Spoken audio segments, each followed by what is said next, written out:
Doncs un dels errors més habituals que fem en els àpats de Nadal és el fet de voler compensar, és a dir, intentar no menjar gaire en els àpats anteriors al que farem per temes de calories, de pes. S'haurien d'erradicar tots aquests dejunis extrems que fem abans dels àpats perquè produeix l'efecte contrari, és a dir, tu arribes amb més gana.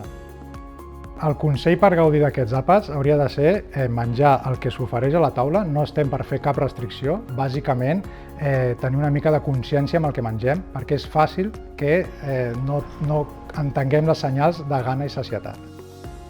Doncs algun truc per pa i bé, per exemple, si fem la nit de Nadal, en aquest cas jo optaria més per algun peix, que són proteïnes més magres, són més fàcils de digerir. En compte, si fem carns amb moltes salses, doncs podem estar fins a 3 o 4 hores digerint aquestes carns. I amb el tema de l'alcohol, vigilar perquè també pot fer que no acabem de pair bé.